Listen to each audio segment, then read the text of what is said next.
Mais c'est fou de se dire que dans l'histoire,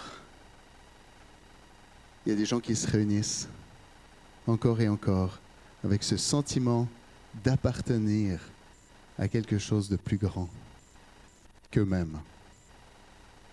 Puis ce matin, c'est pour ça qu'on est rassemblés. On est rassemblés parce qu'on appartient à quelqu'un de plus grand que nous-mêmes. On appartient à autre chose que juste nous. On appartient à autre chose que juste ceux qu'on a réussi à nouer des liens juste parce qu'on aime le même sport, juste parce qu'on est né dans la même rue, ou juste parce qu'on pense la même chose. On est réunis ce matin, on a noué des liens, on peut s'appeler frères et sœurs à cause de quelqu'un qui est plus grand, qui est au-delà. Et c'est notre Père. Et c'est Jésus. On est toujours dans Éphésiens. Alors, on n'a pas réussi à le faire sur 6 semaines. C'était ça l'idée, hein, mais on a commencé, je pense qu'on a commencé en janvier, en fait, ou tout début février. On a commencé 1er février.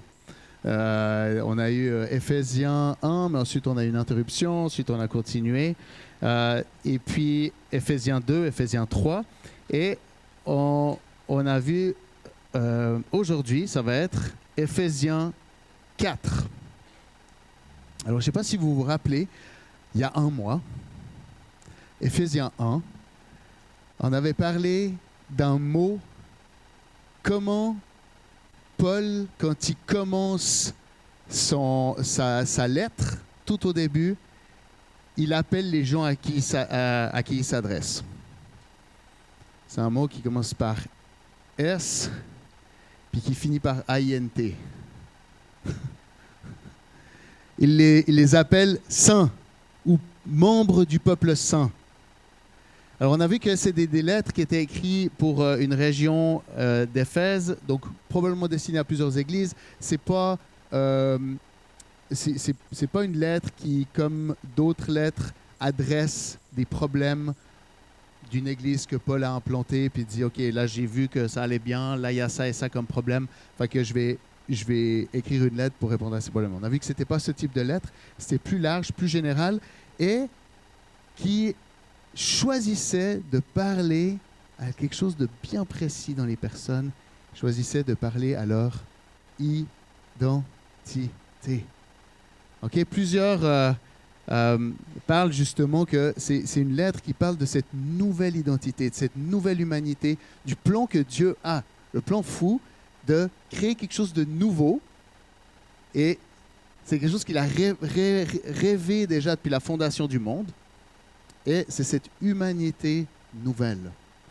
Et les 3 premiers chapitres parlent pas mal de qui est Dieu, qui on est. Ça parle de la bonne nouvelle. Et puis, à partir de 4, 5, 6, en gros, c'est dit, OK, ben maintenant, voilà comment on doit vivre. OK? Puis on rentre dans ces chapitres, je sais que j'en avais déjà parlé tout au début, on rentre dans ces chapitres où on pourrait les prendre comme, OK, tu dois pas faire ci, tu dois pas faire ci, tu dois pas faire ça, tu dois pas faire ci. All right. C'est pour ça que je trouve difficile d'être chrétien. Et c'est pour ça qu'il y a des gens qui disent, je suis pas sûr que je vais être chrétien parce que c'est les tu dois pas, les tu dois pas. All right? Et c'est pas le but de ces chapitres. C'est d'ailleurs pas le but de la Bible non plus. De juste nous donner un manuel de comment vivre. La Bible, elle a été écrite pour nous parler de celui qui est dès avant la fondation du monde.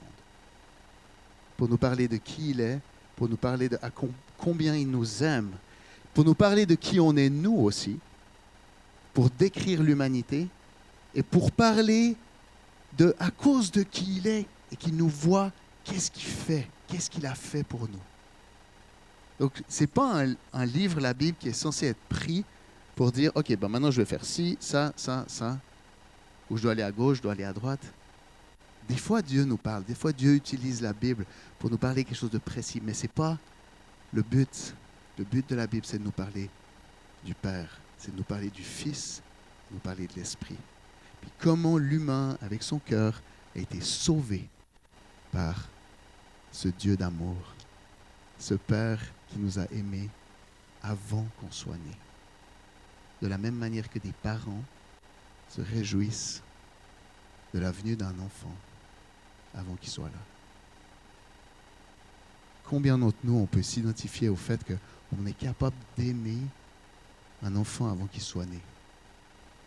On est capable d'aimer un enfant quand il est dans le ventre de la maman. Mais quand tu es un couple, puis nous on l'a vécu avec Nat, on n'a pas réussi à avoir tout de suite des enfants, on est capable d'aimer ces enfants qui ne sont même pas encore en train de grandir dans le ventre de la maman. Parce qu'on a cette soif de voir ces personnes vivre. Alors si nous on est capable de ça, le Père est capable. Combien plus? Donc Paul, il s'adresse à notre identité. Il s'adresse principalement à des gens qui n'étaient pas juifs, qui sont convertis dans des contrées grecques, Asie mineure, et qui n'étaient pas des descendants de juifs. Hein? Et on les appelait les gentils ou les païens. Il y a un terme qui est plus flatteur que l'autre, mais l'idée c'est la même. Tu ne fais pas partie. Tu ne fais pas partie du peuple d'Abraham, du peuple de Dieu qui a été prévu de l'histoire du peuple d'Israël. Et là, quand on commence, alors on va lire. En fait, aujourd'hui, on va lire Éphésiens 4. Puis on va s'arrêter par petits bouts. Et je vous encourage après à continuer. On va faire 5, 6. Je vous encourage à continuer. Donc, Paul, il commence comme ça. Je vous encourage. Donc, Éphésiens 4, il commence en disant « Je vous encourage donc, après tout ce que je vous ai dit, sur votre identité, sur qui Dieu est, donc, je vous encourage donc, moi le prisonnier dans le Seigneur, à marcher d'une manière digne de la vocation qui vous a été adressée, en toute humilité et douceur avec patience, vous supportant les uns les autres avec charité ou avec amour, vous efforçant de conserver l'unité de l'esprit par le lien de la paix. Il y a un seul corps et un seul esprit, comme aussi vous avez été appelés à une seule espérance par votre vocation. Il y a un seul Seigneur, une seule foi, un seul baptême, un seul Dieu et Père de tous, qui est au-dessus de tous et parmi tous en nous. C'est bon, on peut arrêter là. Donc, quand on lit ces premiers versets, c'est quoi qui ressort? Hein? Marcher dignement, ok. Qu'est-ce qui est répété? Il y a deux mots. Un seul. Alors, c'est tout juste ce que vous avez dit. Moi, je veux relever ça. Un seul et tous. Un seul et tous. Un pour tous, tous pour un. Donc, là, Paul, quand il parle à notre identité, il parle... Alors, déjà, je vous encourage donc, moi, le prisonnier dans le Seigneur. Juste pour la petite histoire. Paul est en prison. Est-ce que vous savez pourquoi il est en prison? Parce qu'il parlait de l'Évangile, exactement. Plus particulièrement, ce qui l'a amené en prison, c'est de parler de l'Évangile à qui? Non, pas aux Juifs. C'est pas ce qui l'a amené là, de parler aux païens, de parler aux gentils, de parler dans le fond à ceux qu'il écrit. OK? Moi qui suis en prison à cause de vous. Il n'a pas dit par votre faute, mais à cause de vous. Et c'est intéressant de voir en fait que Paul, oui, il parlait dans les synagogues, il parlait aux Juifs, mais en fait, finalement, il a fini par avoir une rencontre avec ceux de Jérusalem, parce que dites-vous bien que, et c'est pour ça que c'est important pour la lettre d'Éphésiens, au début, les Juifs, pour eux, c'était dur de recevoir le Messie. OK?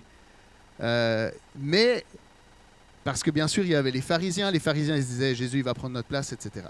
Mais il y a quand même une tranche de pharisiens qui étaient zélés, qui avaient vraiment ce désir, d'ailleurs Paul en faisait partie, ça l'a conduit à persécuter ceux de la voie, ceux qui suivaient Jésus, ça a conduit à les persécuter parce qu'ils croyaient qu'ils étaient vraiment une menace. Ils étaient vraiment une menace contre le salut du peuple d'Israël. Le salut du peuple d'Israël allait venir du fait qu'ils allaient suivre profondément toutes les lois, aveuglément, le mieux possible, pour pouvoir pas retourner en exil. Donc c'était vraiment, ils le faisaient pour que ça aille bien pour eux. Ils le faisaient pour être sauvés. Alors quand tu as une menace qui vient, ben, on élimine la menace. Ils croyaient vraiment que c'était une secte qui allait détourner le peuple d'Israël. Donc Paul, ok, il était zélé pour ça. Donc il ne faut pas oublier qu'il y a plusieurs de ces Juifs qui ont donné leur vie à Jésus, qui ont compris que Jésus était le Messie. Les Juifs attendaient le Messie. Ils attendaient quelqu'un qui allait les sauver. Et tranquillement, pas vite, il y en a certains qui ont cru que oui, ok, en fait, finalement, il n'est pas venu nous sauver des Romains, mais il est venu nous sauver de l'ennemi de nos cœurs. Okay? Et ils ont réalisé que Jésus était venu les sauver du péché. Donc là, ils ont reconnu Jésus comme le sauveur, le Messie, sauveur d'Israël. Sauf que cette pensée qu'ils étaient élus parce qu'ils étaient le peuple de Dieu, parce qu'ils étaient le peuple d'Israël, et que le Messie était pour le peuple d'Israël. Donc leur identité d'Israélites faisait intimement partie de leur pensée d'être sauvés. Même si ils ont réalisé qu'ils n'auraient pas pu se sauver tout seuls, il fallait Jésus, mais Jésus est le Messie du peuple d'Israël. Vous comprenez, leur identité d'Israélites était importante pour eux dans le fait d'être sauvés. Et Paul, quand il se met à parler du Messie aux gentils, aux gens en dehors, ben c'est comme il vient casser ça. Et en plus, plusieurs fois, il parle contre la circoncision. Alors que les Israélites étaient comme, ah, ok, d'accord, on peut parler du Messie à des personnes qui ne font pas partie, mais alors s'ils viennent dedans, il va falloir qu'ils fassent ça. Ok, ils sont à ce point mauvais, parce que ça, c'était quand même la pensée des Israélites. Ils ont été le peuple choisi, et le cœur de Dieu, on va en reparler, c'était de choisir un peuple pour révéler qui il est aux autres peuples. Et ils ont reçu beaucoup, ils ont reçu la loi, ils ont eu Dieu qui a marché avec eux. Dieu a marché avec eux. Et on a vu que l'histoire du peuple d'Israël, plutôt que d'être un exemple pour les autres peuples, ils ont réussi, dans Ézéchiel, ça dit, ils ont réussi à être pires. Ils ont été à être pires, et en plus, ils ont réussi à être orgueilleux. C'est-à-dire, nous, comme on a Dieu qui marche avec nous, on est meilleurs que les autres. C'est facile parce qu'on ne parle pas de nous, alors c'est facile de casser du sucre. Vous verrez qu'on parlera de nous après. Donc on a ces gens-là qui disent, OK, on peut aller chercher les autres de l'extérieur, qui sont à ce point perdus. Puis Jésus, OK, tu es venu les sauver aussi, alors on va les prendre dedans, d'accord, mais alors il faut qu'ils fassent ça et ça. Et là, tu as Paul qui dit, non, vous n'avez pas compris. Il n'y a pas besoin d'être circoncis. Circoncis, c'était vraiment l'appartenance.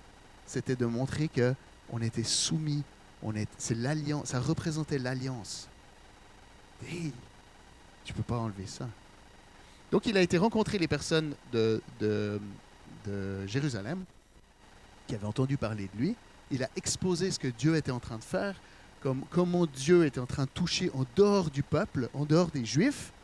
Et ils ont dit, ah ouais, c'est génial. OK, on peut pas... on peut pas aller là contre. Hein?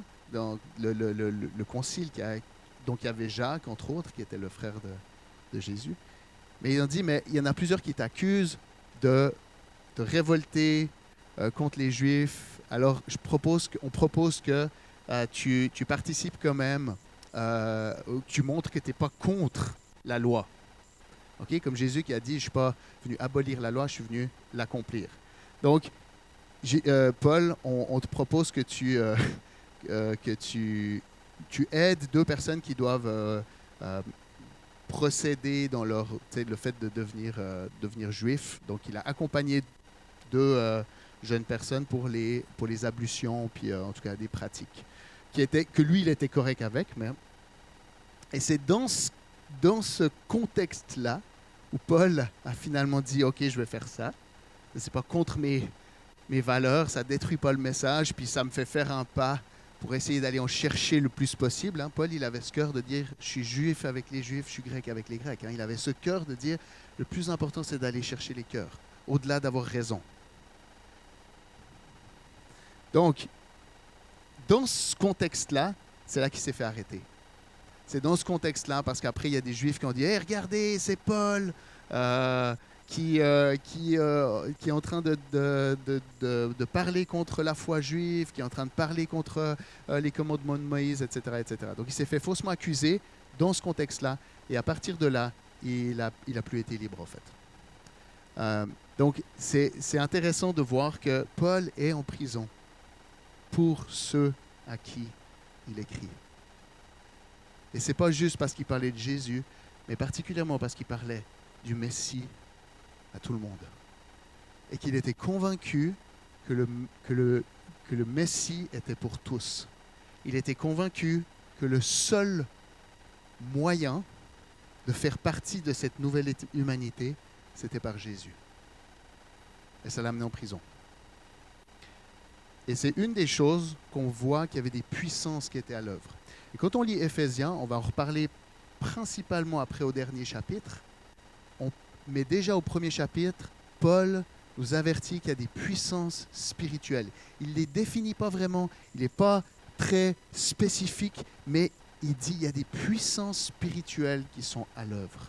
Et ces puissances spirituelles étaient déjà à l'œuvre dans le jardin. Ces puissances spirituelles sont venues influencer l'homme. L'homme s'est soumis, a succombé à ces influences-là et s'est détourné de son Créateur et Père. Et à partir de là, on a vu que ça a amené, on avait déjà vu ça avec le chapitre 1, que ça a amené cette séparation. Hein, il y avait une seule humanité, attachée au Père, marchant avec l'Esprit. Le Fils était là. Et à partir de cette séparation, ça a tout séparé. Et on est devenu 9 milliards d'humanités. On est devenu pour nous-mêmes. C'est très clair entre l'homme et la femme. Séparation, c'est sa faute, non c'est sa faute, non c'est sa faute. Blablabla. Et finalement, à partir de là, on veut être pour soi. Et on s'est retrouvé des petits clans. On s'est retrouvé des petits, OK, moi et ma famille, OK, et d'autres. Et OK, on va se faire que ça se passe bien pour nous autres. Et cet esprit de petit royaume, de séparation, d'être séparés les uns les autres, nous, on est meilleurs.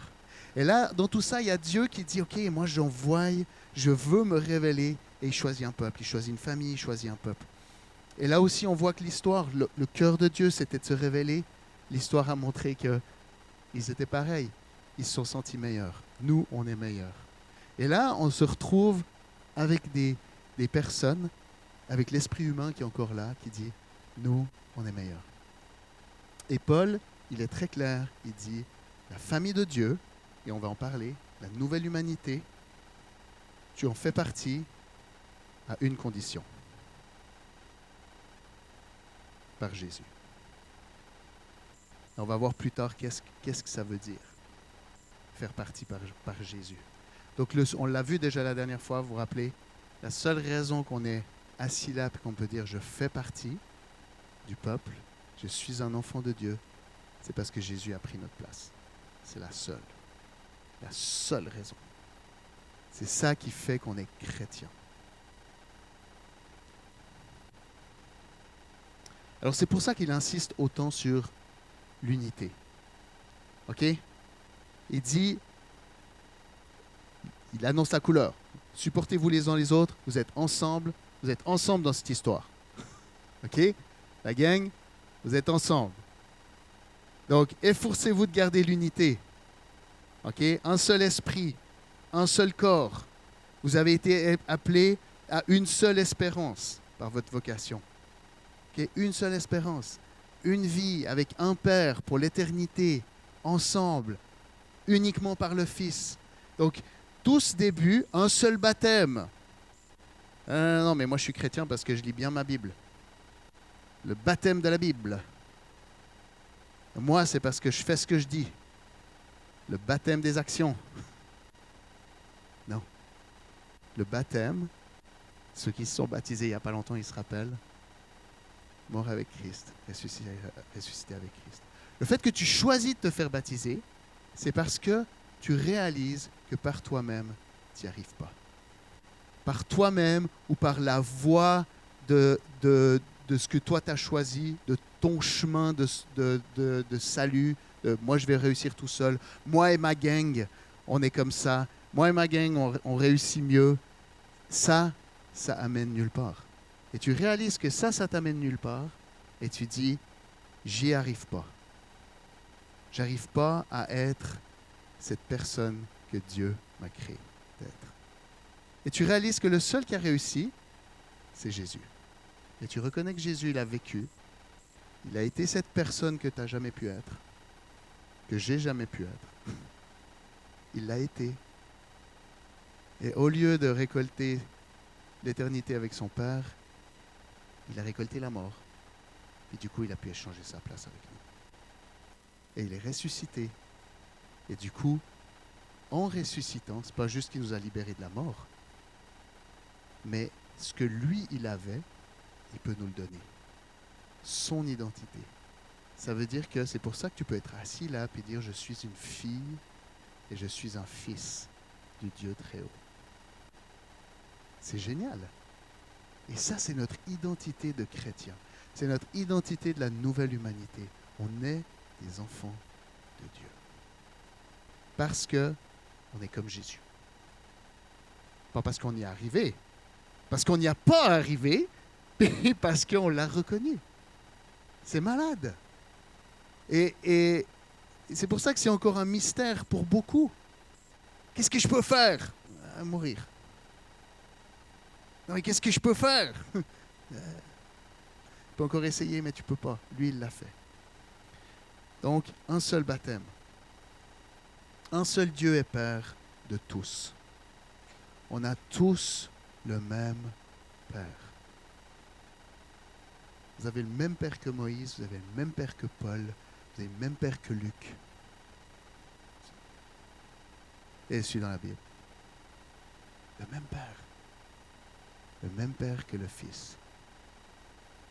C'est fou!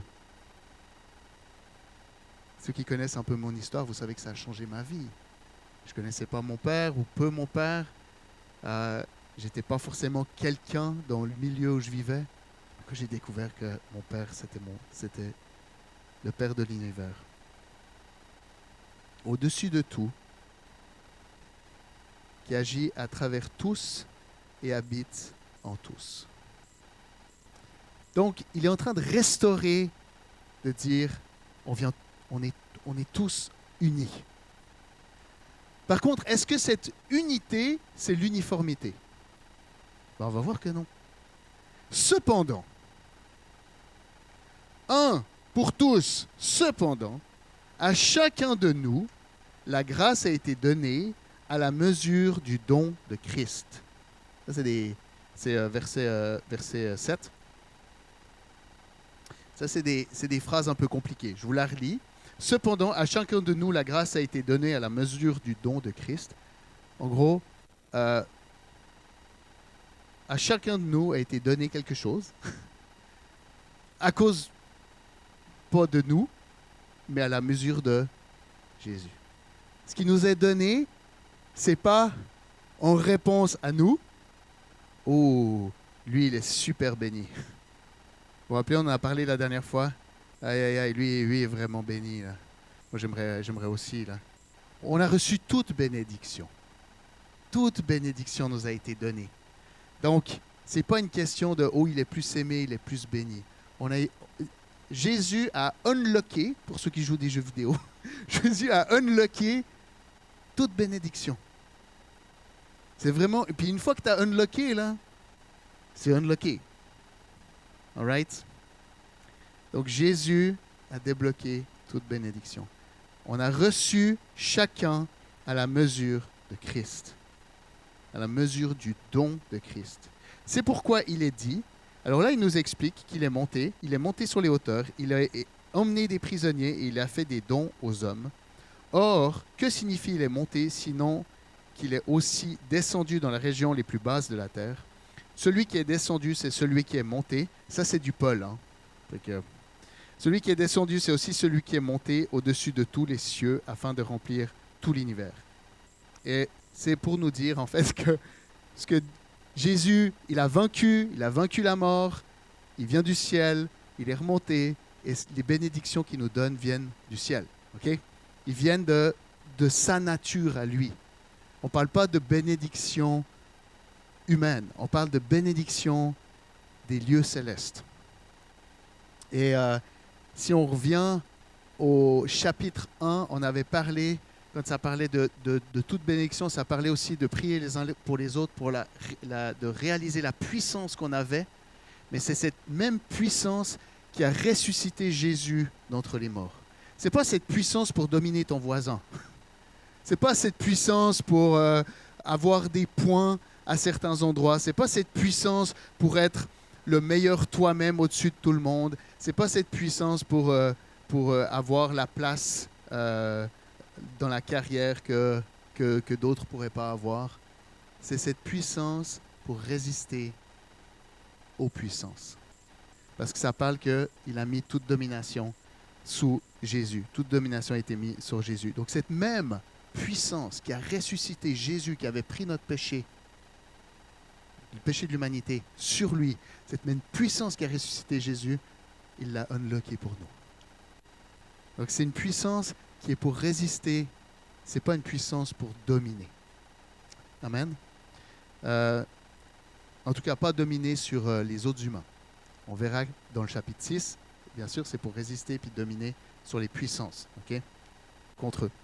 Donc, si je rappe, un seul esprit, on vient tous du même endroit. La dernière fois, on parlait, on est tous dans le même bateau. Il n'y a personne qui est assis ici qui peut se dire enfant de Dieu, que c'est grâce à lui. Personne. Sinon, vous êtes dans une autre religion, mais ce n'est pas la religion chrétienne. Okay? La religion chrétienne est basée sur le fait que Jésus a pris notre place. C'est lui qui a donné les uns comme apôtres, les autres comme prophètes, les autres comme évangélistes, les autres comme bergers et enseignants. Et puis là, on pourrait se dire, oh, OK, il a mis des boss. Ou ça, c'est ceux qui sont les meilleurs. OK, Paul est en train de parler de la nouvelle humanité. Et puis, du coup, il est en train de nous donner, c'est qui ceux qui ont réussi. Il l'a fait pour former les saints. C'est qui les saints? C'est nous. Il l'a fait pour former les saints aux tâches du service en vue de l'édification du corps de Christ. Le service, ce n'est pas juste ranger les chaises ou ouvrir la porte. Ça fait partie. Mais le service, c'est tout. C'est tous les ministères. Okay? Et il est en train de dire, il a donné des dons particuliers à certains. Ce n'est pas des titres, ce n'est pas des positions, c'est des dons pour servir. Et on avait déjà fait un message, tous les dons que Dieu donne. Si tu dis, oh, moi j'ai beaucoup de dons, ben, c'est un signe que Dieu veut t'utiliser pour beaucoup servir. Parce qu'il n'y a pas un seul don qui est pour nous-mêmes. Le seul, ça pourrait être le parler en langue. Puis encore le parler en langue, si tu le pratiques, ça te libère, puis tu es encore plus libre pour adorer Dieu, puis servir les autres. Fait qu'il n'y a pas un don qui est fait pour se faire une place, qui est fait pour défendre un titre, qui est fait pour dominer. Tous les dons sont au service. Et quand moi je vois un jeune qui a plein de dons, c'est super, hein? Quand tu es jeune, tu as plein de dons. Mais je me dis, OK, toi, ta vie, elle va être belle, mais elle va être aussi difficile. Parce que Dieu t'appelle à servir. Parce que Dieu t'appelle à donner ta vie pour les autres. C'est tous notre appel. Mais si tu penses que tu as beaucoup de dons, c'est probablement parce que Dieu a le plan, que tu serves beaucoup. Et c'est son cœur. Et c'est comme ça que tu vas être heureux, en servant. Amen.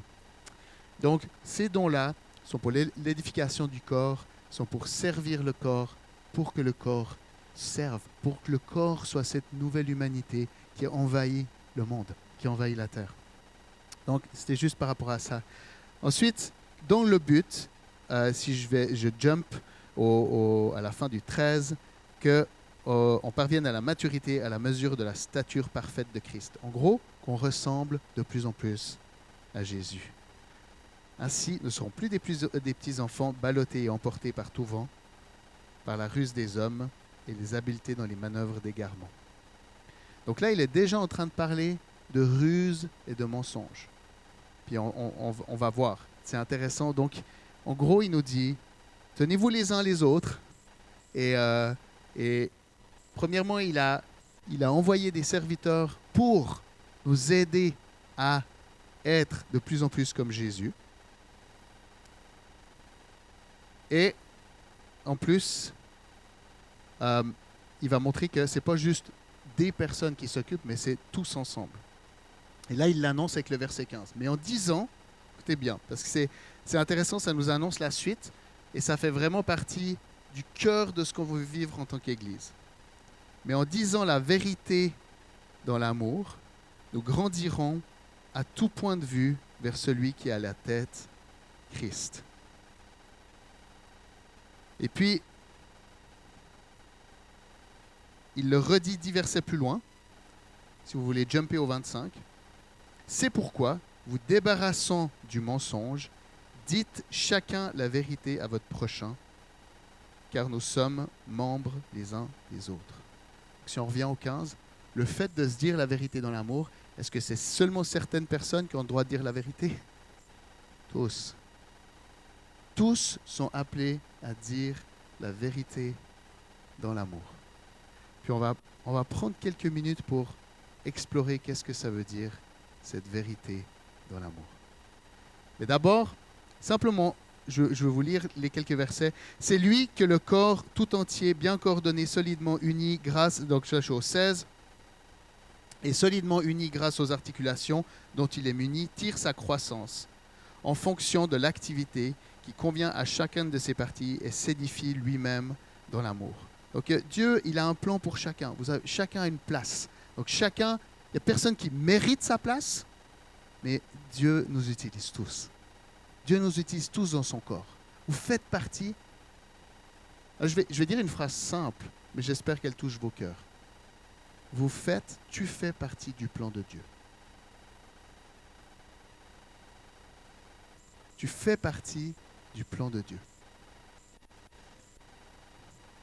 Le plan de Dieu, c'est avec toi. Une autre manière de dire. Dans son plan, tu es. Amen. Alors, gardez 10 ans la vérité dans l'amour. Okay, en tête. On a vu que on est tous une place particulière. Maintenant, il va s'adresser, regardez bien, verset 17. Voici donc ce que je dis et ce que j'affirme dans le Seigneur. Vous ne devez plus vous conduire comme, là ça écrit quoi? Moi j'ai non-croyant, païen. J'aime bien ça. Ça vient plus nous chercher. Conduisez plus comme des païens qui se laissent guider par la sottise de leurs pensées. Ça veut dire quoi, païen? Les gens qui ne sont pas juifs. Ok. Est-ce qu'on pourrait dire que Suisse, c'est païen? Yes! Ouh. Est-ce qu'on pourrait dire que Canadien anglais, c'est païen? Ouais. Est-ce qu'on peut dire que Québécois, c'est païen? Ah! On vient toucher au cœur. Là, Paul, il vient nous titiller. on parle d'identité. C'est quoi le cœur de ton identité? C'est quoi que tu es en premier? Il donne des dons à tous, il nous place partout. On a tous des couleurs différentes. Quand je parle de couleurs, je ne parle pas juste de couleur de la peau, mais je parle aussi de couleurs de culture, de comment on vit les choses. C'est beau. Mais est-ce que c'est ça notre première identité? Est-ce que c'est ça qui nous sauve? Non. Est-ce que Dieu veut effacer tout ça? Clairement non. C'est dit que dans le ciel, il y aura toutes les langues. Donc il y a une beauté de ça. Dieu aime ça. Mais ce qui est dramatique et qui découle de la chute, c'est de se sentir meilleurs les uns que les autres et de se couper. Et c'est pour ça que la nouvelle humanité, elle a été créée seulement à partir de Jésus, que nous, on n'arrivait pas. Est-ce que ça veut dire que, regardez bien, est-ce que ça veut dire qu'il faut devenir juif pour faire partie de la famille de Dieu? Est-ce que ça veut dire qu'il faut devenir blanc? Mais c'est ça qui a été enseigné pendant longtemps. Pas humainement comme ça, mais tuer l'Indien à l'intérieur de l'enfant. Cette pensée qu'il faut devenir juif, on la reproduit en tant que chrétien. Alors que tu deviens chrétien parce que Jésus a vécu ta vie. Et dans ce nouveau royaume, dans cette nouvelle humanité, il y a la place pour la diversité. Il y a la place pour les cultures. Par contre, quand la culture devient un nationalisme qui nous fait nous sentir supérieurs, là, c'est les puissances du monde qui sont en action. Et on le voit, il n'y a qu'à regarder, allumer votre TV, et on les voit, les puissances du monde à l'action. C'est pour ça qu'il y a ce qu'on appelle dans notre vie, il y a la sphère d'influence, puis il y a la sphère d'intérêt. Et la sphère d'intérêt, c'est tout ce que tu entends. Et des fois, on aimerait, et Dieu nous donne de prier, puis je pense qu'on peut prier fidèlement. Ça fait partie des choses qu'on peut faire, prier pour le monde. Mais au-delà de ça, notre sphère d'influence, c'est ici, c'est notre cœur et le cœur de notre voisin. Et c'est pour ça que Jésus, son cœur, c'est que cette famille s'élargisse. Avec amour, nous servons les uns les autres et que c'est comme ça que le royaume s'agrandit. C'est pas en voulant changer quelque chose à l'autre bout de la planète sans y être et en critiquant, puis on dit « Ah, si tout le monde était don des Hollandais, on serait bien... » Si tout le monde était suisse, aïe, aïe, aïe. Aïe, aïe, aïe. C'est ça. Donc, cet orgueil qui prend le dessus, ça, c'est les puissances du monde qui sont à l'œuvre. Et Paul, il nous encourage à nous débarrasser de ça. Il va plus loin. Il parle, il dit que... Donc, il est en train de leur parler, il dit, vous les païens. Mais rappelez-vous, ne vivez plus comme des païens. Oui, mais ne vivez plus comme des Québécois. C'est juste qu'on est Québécois. Puis après il dit, ne vous laissez pas guider par la sottise de leurs pensées. Aïe, aïe, aïe, lapidez-moi pas tout de suite. Ils ont perdu tout sens moral. Ils sont étrangers à la vie de Dieu à cause de l'ignorance qui est en eux, à cause de l'endurcissement de leur cœur. Ils ont perdu tout sens moral, ils se sont livrés à la débauche pour commettre avec avidité toutes sortes d'impuretés. Et il continue. Si du moins, il dit, mais vous, ce n'est pas ainsi que vous avez appris à connaître Christ. Si du moins c'est lui que vous avez écouté, et c'est en lui que vous avez été enseigné conformément à la vérité qui est en Jésus. Il est en train de dire, il parle, l'image de l'endurcissement du cœur, de l'insensibilité, c'est vraiment, ça en fait un peu la même image que la corne sur les mains. Hein, c'est un terme qui peut être utilisé pour ça aussi. La corne sur les mains, quand tu travailles, tu as tellement de cordes que tu n'as plus de sensibilité. Elias, il m'a même montré l'image d'un gars qui avait tellement de cordes qu'il prenait une planche rough, puis il frottait la planche avec sa main, puis la planche était quasiment sablée, quoi. T'sais. Et ça montre à quel point il y a l'endurcissement du cœur. Et il parle aussi des choses qui sont trompeurs. On va suivre. On vous a enseigné à vous débarrasser du vieil homme qui correspond à votre ancienne manière de vivre et se détruit sous l'effet de ses désirs trompeurs. Donc, les désirs, si on prend juste notre identité de Canadien, de Suisse, de Québécois, c'est pas que tout est mauvais, il n'est pas en train de dire ça. Mais il dit, si tu poursuis ça, n'importe quoi que tu formes ton identité. C'est là on a parlé des grandes identités. Mais tu dis, mais moi je suis ce type de personne. Moi je suis une personne qui réussit là-dedans. Moi mon identité est dans mon travail. C'est pas mauvais de se donner dans son travail. Mais si tu poursuis ça comme identité, c'est trompeur. Tu vas finir par être déçu. Tu vas finir par être trompé sur la marchandise. C'est pour ça qu'il y a des gens qui finissent très riches et très vides. Et très tristes. Quand on n'est pas riche, on a de la peine à le croire. Je fais partie de ces gens qui quand même pensent que... Non, quand même. L'argent, c'est pas le bonheur. C'est pas le malheur non plus. Mais il y a quelque chose derrière qui est trompeur.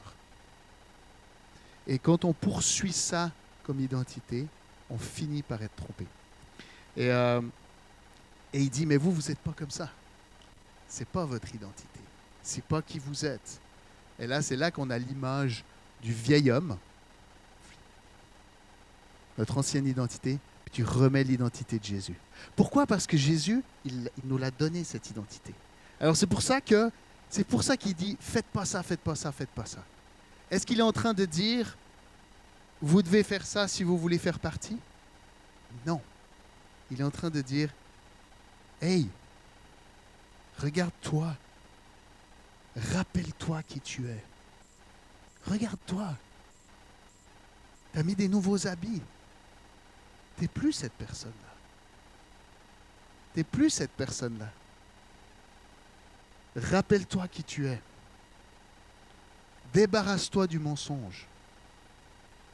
Rappelle-toi la vérité sur qui tu es. À vous laisser renouveler par l'Esprit dans votre intelligence et à vous revêtir de l'homme nouveau, créé selon Dieu dans la justice et la sainteté que produit la vérité. Donc, il nous encourage à être renouvelés dans notre intelligence, renouvelés dans notre identité. Mais comment on le fait? Verset 25. C'est pourquoi, vous débarrassant du mensonge, dites chacun la vérité à votre prochain, car nous sommes membres les uns des autres. Alors, la vérité dans l'amour, la vérité à notre prochain, ça veut dire quoi? La vérité, c'est qui on est. OK? Souvent, on a pris ce verset, je vais lui dire la vérité, mais avec gentiment. Il m'énerve, il est vraiment un cave, je vais le dire gentiment. Vérité dans l'amour. Absolument pas ça. C'est quoi la vérité? La vérité, c'est tu es saint. Ça, c'est la vérité. Nous, on utilise souvent ce mot pour dire la vérité, là, c'est que ce que tu fais, là, c'est vraiment croche. Ça, c'est la vérité. Tu veux la savoir, la vérité? La vérité, là, c'est que t'es cave. Hein? La vérité, là, c'est que tu agis pas comme un bon chrétien. La vérité, c'est que tu fais pas partie. C'est souvent comme ça qu'on le prend. On va le dire gentiment. Mais la vérité, c'est qu'on est saint. C'est pour ça que Paul, il commence sa lettre. Je vous écris, membres du peuple saint. Donc, notre job les uns avec les autres, c'est de se rappeler la vérité. Se rappeler qu'on est saint. Hey, rappelle-toi les habits que tu as. Rappelle-toi qui tu es maintenant. Et le dire dans l'amour, là aussi, c'est un mot qui est très intéressant. C'est le mot agapé. Le dire dans l'amour, c'est pas le dire avec gentillesse, pas du tout. Il y a plusieurs termes d'amour qui sont utilisés dans la Bible, entre autres eros, c'est facile, c'est le désir, érotique, etc. Philia, ça c'est l'amitié, l'affection. C'est quand tu as un penchant. Okay? Les gens qui s'appellent Philippe, ça veut dire qui aiment les chevaux. Oh, j'aime ça, les chevaux, j'ai pas besoin de me forcer, j'aime les chevaux. Okay? Philanthrope, j'aime les humains. Okay? Audiophile, j'aime la musique. Donc, euh, ensuite, il y en a un autre que je connais moins, mais qui s'appelle, qui est storgé ou storgé, qui serait l'affection familiale, et il y a agapé. Agapé qui est utilisé dans dire la vérité dans l'amour. Donc, dire la vérité, se rappeler qu'on est saint, dans quoi? Dans l'amour. Amour de décision, de don, de sacrifice. Je vous le redis. L'amour agapé est un des mots grecs les plus riches du Nouveau Testament. Il exprime un amour volontaire, engagé, sacrificiel, centré sur le bien de l'autre et non d'abord sur le sentiment. Donc, se dire la vérité, se rappeler qu'on est saint dans l'engagement qu'on a les uns pour les autres. Dans l'amour de dire, tu fais partie, tu es un enfant de Dieu, tu fais partie de ce peuple, je fais partie de ce peuple, tu es un enfant de Dieu, rappelle-toi qui tu es, je vais être avec toi. Quand on s'engage dans un mariage, c'est pour le meilleur et pour le pire. Et c'est ça cette idée d'engagement qu'il y a derrière. Et c'est ça cette idée d'engagement qu'il y a dans...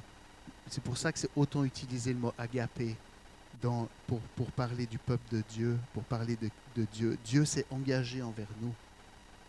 Il n'a pas été filéo.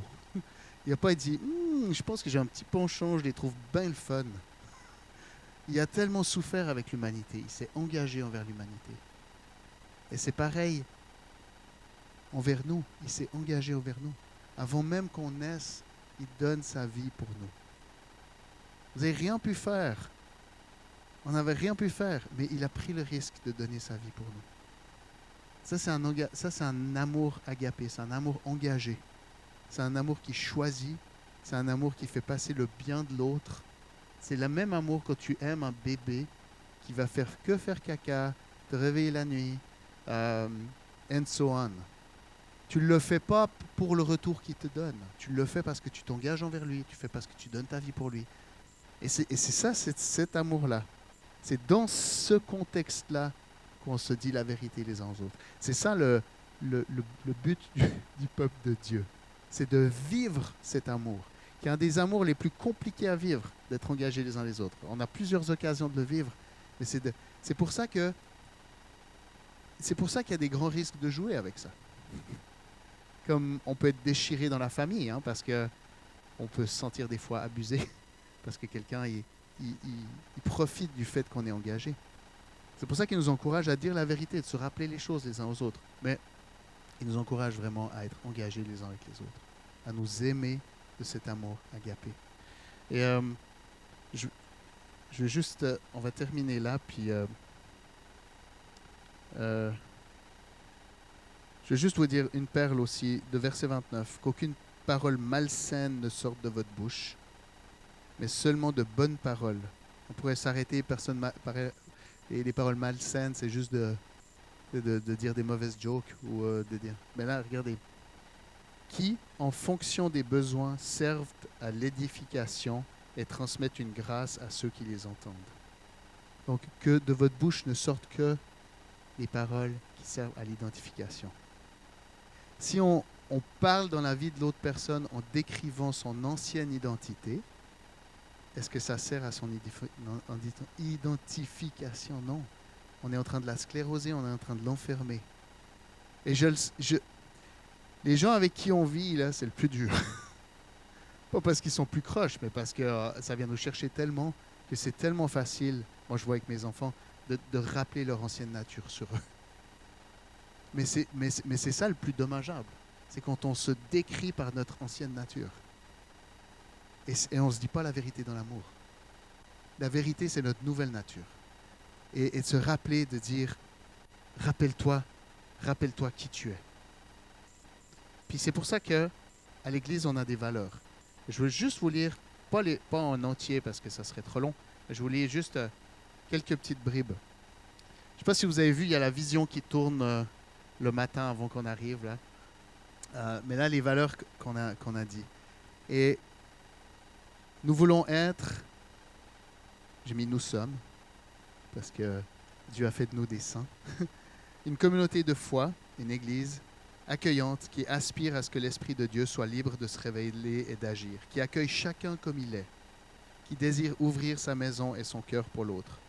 Familiale, qui désire que chaque génération trouve sa place et la joie d'être ensemble, qui croit que les enfants peuvent connaître et expérimenter Dieu personnellement, qui croit que bâtir le royaume est l'affaire de tous, qui désire que chacun grandisse dans sa foi et se multiplie.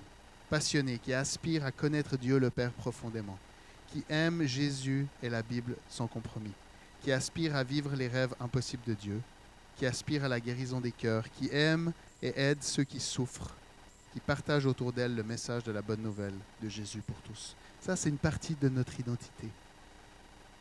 Ce n'est pas des choses qu'on a écrites pour dire que nous, on est une meilleure église que les autres. Ça serait utiliser ce que Jésus a fait, comme le peuple d'Israël à l'époque, pour dominer puis dire qu'on est donc bien meilleur. Vous réalisez à quel point c'est cracher sur Jésus quand on fait ça, là? Quand on se sent supérieur, ça vaut la peine de s'imaginer Jésus sur la croix, puis de le regarder dans les yeux, puis de dire « Je suis donc bien supérieur aux autres. » Puis tu réalises que c'est à cause de ce que lui, il a vécu, que tu vis ce que tu vis. Il y a zéro supériorité. Par contre, c'est notre identité. Et cette identité, on veut se la rappeler. On veut se la rappeler les uns aux autres. C'est pour ça qu'on est engagés les uns avec les autres. C'est pas facile. Moi, quand je suis tout seul, moi, je suis pas fait pour vivre seul. Là. Puis moi, quand je suis trop longtemps tout seul, c'est chaud pour moi là, de vivre selon mon identité. Là. J'ai besoin des gens qui me voient vivre puis qui me rappellent régulièrement qui je suis. Parce que sinon, je me laisse glisser dans qui j'étais. Et c'est pour ça qu'on est appelé à vivre ensemble. C'est pour se rappeler notre identité, rappeler qui on est. Et ça fait partie des valeurs qu'on a, pas pour dire qu'on est meilleur que les autres, mais pour dire, rappelez-vous, ça c'est qui on est. Une partie, parce qu'il y a plein d'autres choses. Et puis on peut se rappeler cette vérité les uns aux autres. Alors, j'aurai encore plein de choses à dire parce que Éphésiens, c'est plein. Mais vous êtes capable de le lire tout seul, 2, 3, 4 fois, 5 fois, l'écouter si jamais. Je vous lis juste la fin de Éphésiens 5. Aimez-vous comme... Donc, juste, le passage, je voulais juste le terminer avec Éphésiens 5, 1. Devenez donc les imitateurs de Dieu comme des enfants bien-aimés. On a une fois le mot « aimer ». Et marchez dans la charité, ça c'est le même mot, agapé, c'est l'amour engagé, à l'exemple de Christ qui nous a aimés, même amour, agapé, et qui s'est livré lui-même à Dieu pour nous comme une offrande et un sacrifice de bonne odeur. On est appelé à nous aimer les uns les autres. On a vu que s'aimer, c'est se dire la vérité dans l'amour, de marcher les uns avec les autres pour vivre cette nouvelle humanité. On n'est plus en train de marcher comme Québécois. Ça ne veut pas dire qu'on est supérieur. On n'est plus en train de marcher avec cette identité première, avec ces mêmes aspirations, le fait que ça va nous sauver. On n'est plus appelé à marcher comme telle manière que je m'habille, telle gang que je fais partie à l'école, ça c'est ça. On est appelé à marcher comme des fils et des filles de Dieu. Et on est là pour se rappeler cette vérité les uns les autres dans l'amour.